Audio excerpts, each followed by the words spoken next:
Perkenalkan, kami dari kelompok 2 izin memperkenalkan diri. Pertama-tama perkenalkan, nama saya Radin Razan Nazik dari nomor absen 12. Perkenalkan, nama saya Uma Kusum dari nomor absen 34. Perkenalkan, nama saya Jenny Nalantina dari absen 11. Saya Rexlano Dewangga dari absen 29. Dan ada 2 orang lagi, namanya Harfiandi dan Zulkarnaini, nomor absen 20 dan 34.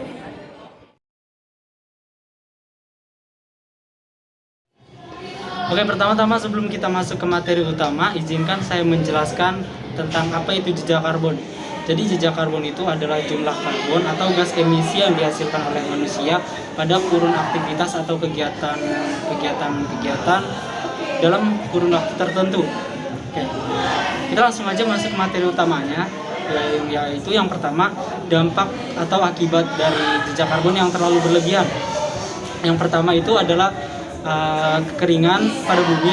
Kenapa kekeringan pada bumi? Karena jejak karbon yang banyak tentu akan menghasilkan membuat suhu bumi menjadi panas.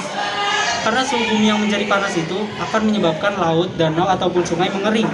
Yang kedua itu berkurangnya sumber air. Kenapa berkurangnya sumber air? Karena kekeringan pada bumi jelas akan surut airnya. Yang ketiga, timbul cuaca ekstrim yang tidak menentu.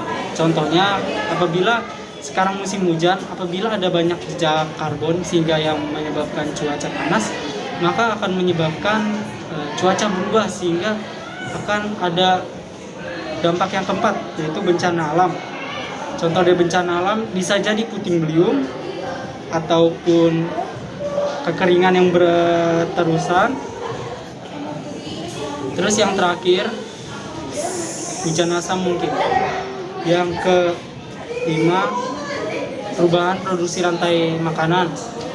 Karena cuaca yang berlebihan dan ekstrim yang tidak menentu, maka akan menyebabkan beberapa hewan rantai makanan itu akan menjadi kesulitan untuk bertahan hidup. Yang keenam terakhir, timbul kerusakan bencana alam lainnya. Karena banyak kerusakan alam. Selanjutnya bagian kedua akan diteruskan oleh teman saya. Selanjutnya di sini ada yang kedua, yaitu penyebab jejak karbon. Penyebab jejak karbon aktivitas manusia yang dapat menimbulkan jejak karbon seperti penggunaan kendaraan berlebihan, penggunaan energi listrik yang berlebihan, dan konsumsi makanan. Yang pertama itu ada penggunaan kendaraan. Kendaraan yang menggunakan bahan bakar fosil seperti bensin, solar, atau gas akan menghasilkan jejak karbon dari proses pembakaran bahan bakar tersebut. Contohnya seperti kayak berpergilah menggunakan kendaraan pribadi, artinya kita berkontribusi untuk menghasilkan lebih banyak gas emisi CO2. Yang kedua ada penggunaan energi listrik dan air, yaitu penggunaan energi listrik untuk keperluan aja, keperluan sehari-hari. Misalnya seperti kayak TV, AC, kipas, lampu, kulkas, mesin cuci, dan lain-lainnya. Itu juga dapat menghasilkan gas emisi yang berasal dari pembakaran bahan fosil pada pembangkit listrik. Selanjutnya ada yang terakhir, ada penyebab emisi karbon yang dapat kita ambil dari materi ini, yaitu penggunaan bahan bakar fosil seperti kayak minyak, gas bumi, dan bebatuan.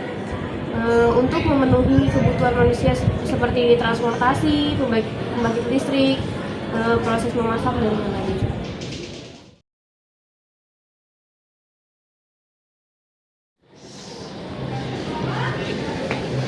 Oke, di sini saya akan menjelaskan cara mengatasi jejak karbon, yaitu utamakan menggunakan transportasi umum daripada kendaraan pribadi. Gunakan energi listrik dengan bijak dan mematikan saat tidak digunakan. Misalnya mematikan lampu setelah selesai digunakan dan mematikan AC atau kipas angin setelah juga digunakan. Mengurangi konsumsi makanan dengan jejak karbon yang tinggi, misalnya daging.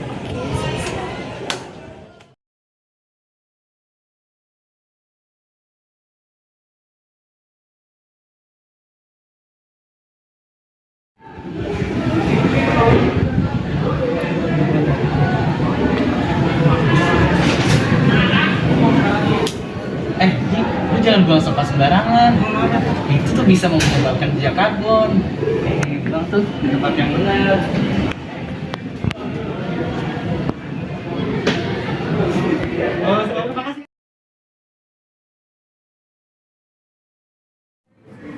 Capek banget dah jalan naik turun tangga.